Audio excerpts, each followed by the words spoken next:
Hallo liebe Freunde, danke für das Einschalten. Jura aus Irkutsk grüßt euch ganz herzlich. Endlich bin ich dazu gekommen, noch ein Video für euch zu erstellen. Wir haben jetzt endlich wieder wärmere Temperaturen in Irkutsk. Ja, im Mai hatten wir schon eine Hitzewelle, die etwa 5 Tage gedauert hat. Danach kam aber eine Kältewelle. Ja, es war ehrlich gesagt sehr unangenehm in der Wohnung, weil die Heizung zu dem Zeitpunkt schon ausgeschaltet war. Aber wir haben das überstanden. Jetzt haben wir Sommer in Sibirien und endlich kommt das sommerlich warme Wetter. Ich nenne das die goldene Zeit in Sibirien. Diese Zeit muss man ausgiebig genießen und ausleben, so würde ich sagen. Denn der Sommer in Sibirien ist leider zu kurz, nur 3 Monate lang.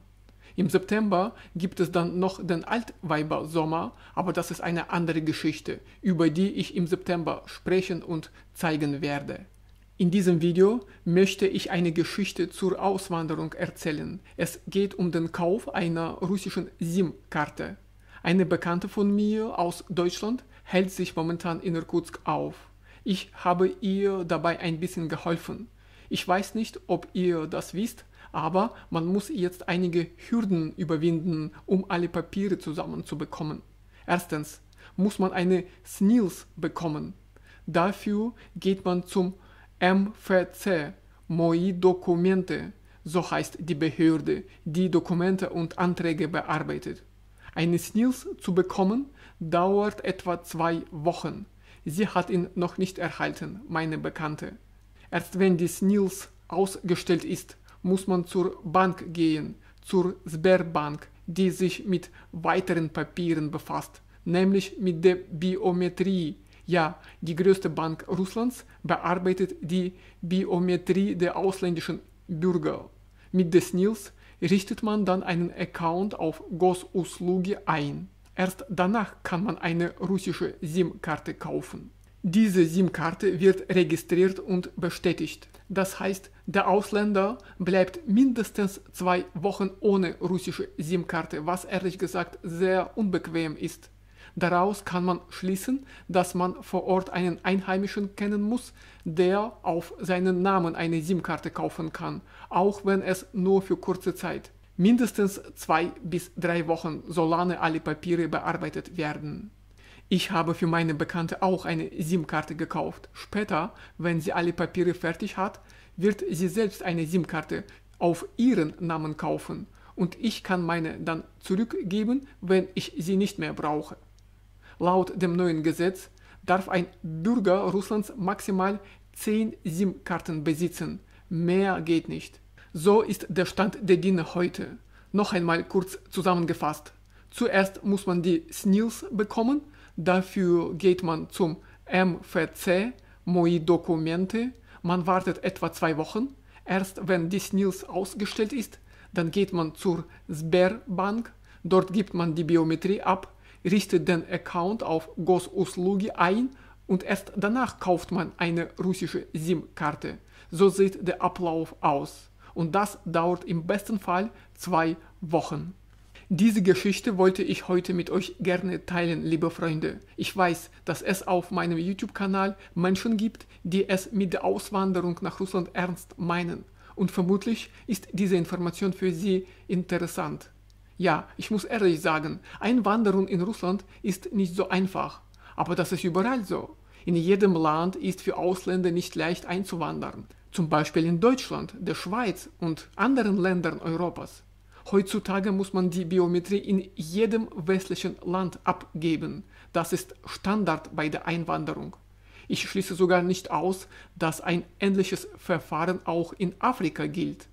Also liebe Freunde, jetzt etwas Positives. Ab Juni beginnt der Wasserverkehr am Baikalsee und man kann wieder von Irkutsk zum Dorf Listwanka über den Fluss Angara reisen. Die Tragflügelboote pendeln jetzt wieder zwischen den beiden Orten. Die Fahrt dauert etwa 1 Stunde und ein Ticket kostet in dieser Saison 1000 Rubel. Im letzten Jahr waren es 700 Rubel. Unglaublich, wie stark die Preise gestiegen sind. Leider muss ich das sagen, aber wie wir sehen, steigen die Preise überall auf der Welt. Das ist momentan eine weltweite Tendenz. Ab diesem Sommer gibt es auch ein Schiff von Irkutsk bis zum Ort Bratsk. Die Stadt Bratsk liegt im Norden der Region Irkutsk und über den Fluss Angara wird ab diesem Sommer auch ein Schiff dorthin pendeln. Diese Strecke bin ich noch nie auf dem Wasser gefahren und weiß auch nicht genau, wie lange die Fahrt dauert. Wenn ich die Infos habe, werde ich euch Bescheid geben.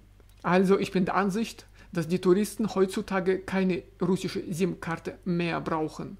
Früher war es im Urlaub in Russland viel einfacher, als Tourist eine russische SIM-Karte zu bekommen, um mobiles Internet auf dem Handy zu nutzen. Heute macht das eigentlich keinen Sinn mehr. Entweder hat man Internet im Hotel über Wi-Fi oder, wenn man einen Einheimischen kennt, bittet man ihn, eine SIM-Karte zu kaufen. Andere Möglichkeiten sehe ich nicht. Ich weiß allerdings, dass es noch einige Tarife gibt, ohne Telefonnummer, bei denen man nur Internet bekommt.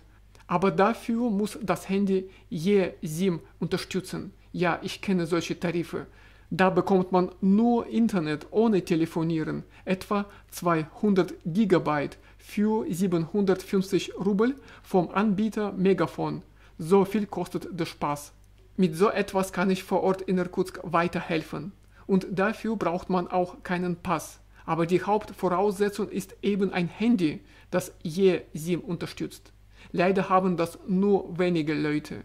Ja, liebe Freunde, das war's von mir für heute zum Thema SIM-Karten in Russland.